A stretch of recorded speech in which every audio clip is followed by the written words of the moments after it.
ಇವತ್ತು ವೃತ್ತಿ ರಂಗಭೂಮಿಯಲ್ಲಿ ಒಬ್ಬ ಕಲಾವಿದನಾಗಿ ಬಹಳ ಮುಖ್ಯವಾಗಿ ಒಂದು ಕಂಪನಿಯಲ್ಲಿ ಕಲಾವಿದನಾಗಿ ದುಡಿದು ಒಬ್ಬ ಮಾಲೀಕನಾಗ್ತಕ್ಕಂಥದ್ದು ಬಹಳ ದೊಡ್ಡ ಸಾಧನೆ, ಅದು ಬಹಳ ದೊಡ್ಡ ಸಾಧನೆ.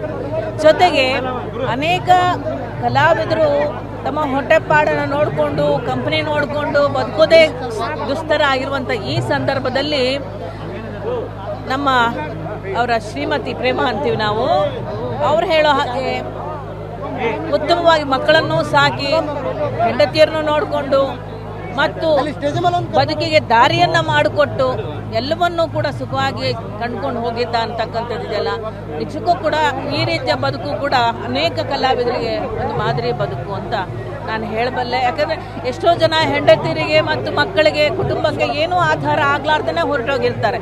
ಬಟ್ ಆತ ದುಡಿದು ಚೆನ್ನಾಗಿ ಆಧಾರನೂ ಮಾಡಬಹುದು ಅಂತಕ್ಕಂಥದ್ದು ಒಂದು ಸಂತೋಷ ಸಂಗತಿ. ಯಾರನ್ನು ಬೀದಿ ಪಾಲ್ ಮಾಡಲಿಲ್ಲ ಅಂತಕ್ಕಂಥದ್ದಿದೆಯಲ್ಲ, ಅದು ನಿಜಕ್ಕೂ ಕೂಡ ಒಂದು ಕರ್ತವ್ಯ ಪ್ರಜ್ಞೆ, ಕುಟುಂಬದ ಕರ್ತವ್ಯ ಪ್ರಜ್ಞೆಯನ್ನು ಕೂಡ ಆತ ಮೆರೆದಿದ್ದಾನಲ್ಲ, ನಿಜಕ್ಕೂ ಕೂಡ ಆ ವಿಷಯದಲ್ಲಿ ನಾನು ಹೆಮ್ಮೆಯಿಂದ ಹೇಳ್ಕೊತೀನಿ. ಆದರೆ ಆತ ಹೋಗುವಂತಹ ವಯಸ್ಸಲ್ಲ, ಬಹಳ ಸಣ್ಣ ವಯಸ್ಸು. ಇನ್ನೂ ಏನೆಲ್ಲ ಕನಸುಗಳನ್ನು ಕಟ್ಕೊಂಡಿದ್ದ ಜೀವನದಲ್ಲಿ, ಕಲೆಯ ಕ್ಷೇತ್ರದಲ್ಲಿ ಇನ್ನೂ ಏನೆಲ್ಲ ಮಾಡಬೇಕು ಅಂತ ಹೇಳಿ ಕನಸುಗಳನ್ನು ಕಟ್ಕೊಂಡಿದ್ದ.